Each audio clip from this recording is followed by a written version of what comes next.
सर्व मंगल मांगल्ये शिवे सर्वार्थ साधिके शरण्ये त्र्यंबके गौरी नारायणी नमोस्तुते। तर हा मंत्र आहे महालक्ष्मीचा, तुम्हाला सर्वांना माहीतच असेल। मग काय, आज शुक्रवार म्हटल्यावर महालक्ष्मीला जाणं होणारच ना। बाहेर येताना हानीचं तोंड काहीतरी एवढंसं झालं होतं, का तर तिला आमच्यासोबत यायचं होतं, पण आदित्य होता म्हणून घरीच ठेवलं। नंतरनं गाडी घेऊन आम्ही आलो महालक्ष्मी मंदिरात, ओटी वगैरे घेतली, गणपती बाप्पांचं दर्शन घेतलं आणि चाललो पुढं। मग देवीचं दर्शन घेतलं, आतला काही व्हिडिओ घेतला नाही कारण तिथं अलाउड नव्हतं। नंतरनं बाहेर आल्यावर असे गजरे दिसले, मग मम्मीनं गजरा घेतला आणि 2 लाल फुलं घेतली। आता लाल फुलं कशासाठी हे पुढं सांगतेच। तिथनं पुढं आम्ही गेलो कत्यानीला। कत्यानीला तर सारखं जाणं होतच नाही, जवळ आहे पण टाईम नसतो तेवढा, आणि मंदिर पण लवकर बंद होतं। नंतरनं दारात गेल्यावर तिथं कुंड होता आणि त्या कुंडामध्ये खूप सारी कासवं होती।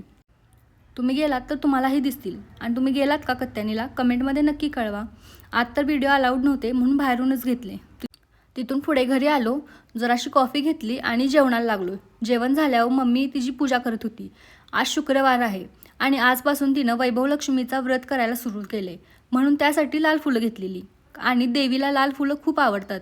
तसं बघायला गेलं तर सगळ्या बायकांना हे माहीतच असतं की व्रत कसं करायचं आणि कधी करायचं, पण काही जणांना माहीत नसतं।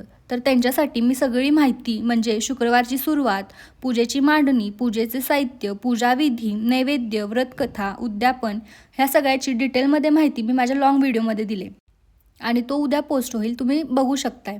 आणि कुणाला जर माहिती नसेल तर ते पण बघू शकताय, आणि जर तुमचं काय चुकत असेल ते सुद्धा तुम्ही त्यातून जाणून घेऊ शकताय।